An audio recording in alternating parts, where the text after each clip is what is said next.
ఏంటివన్నీ ఇలా వచ్చావు? సార్, మా పక్క చెరువులో గమనించాను, ఏరెటలు తిరుగుతున్నాయి. నీటి మీద చాలా ఎక్కువగా నురుగే కనిపిస్తోంది.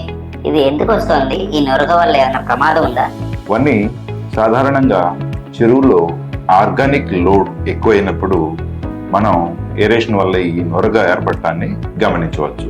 ఈ ఆర్గానిక్ లోడ్ పెరగడానికి ముఖ్యమైన కారణాలు, మొదటిగా ఫీడ్ లో ఉండే ప్రోటీన్ వల్ల, ఫీడ్ ఎక్కువగా వేయటం వల్ల ఈ ప్రోటీన్ నీళ్ళలో కరిగి దాని నుంచి ఈ నొరగ ఏర్పడుతుంది. ఇది మొదటి కారణం, ఫీడ్ ఎక్కువగా వినియోగించడం. రెండవది, ప్లాంక్టాన్ సడన్ గా క్రాష్ అయినప్పుడు వాటి నుంచి విడుదలయ్యే ప్రోటీన్లు, ఫ్యాట్లు తిరిగి ఈ నీటిలో నురుగుకి కారణం అవుతాయి. ఇవి కాకుండా ఇన్లెట్ వాటర్ ద్వారా మనం ఆర్గానిక్ లోడ్ ఎక్కువగా ఉన్న నీటిని తోడుకున్నట్టయితే దానివల్ల కూడా మనకి ఈ చెరువులో ఈ నురుగు ఏర్పడుతుంది. సో ఈ నురుగు ఎందుకు ఏర్పడుతుంది అనే దాన్ని మనం గమనించి ఆ కారణాన్ని సరిచేయటం కూడా ఒక మంచి పద్ధతి. ఇలాగా నురుగు ఏర్పడటం వల్ల కూడా చెరువులో ఇబ్బంది కలిగి పరిస్థితులు ఏర్పడతాయి.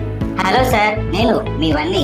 మీ రొయ్యల సాగులో మీరు ఎదుర్కొనే ఎన్నో సమస్యలకు సరైన పరిష్కారాలు, రొయ్యల సాగుకు సంబంధించిన ఎన్నో చిట్కాలు మేము ఎందుకు తీసుకువస్తున్నాం. మా ఈ వీడియోస్ ని మిస్ అవ్వకుండా ఉండాలంటే మీరు తప్పనిసరిగా మా పీవీఎస్ అగ్రికల్చర్ సొల్యూషన్స్ ఛానల్ ని సబ్స్క్రైబ్ చేసుకోండి.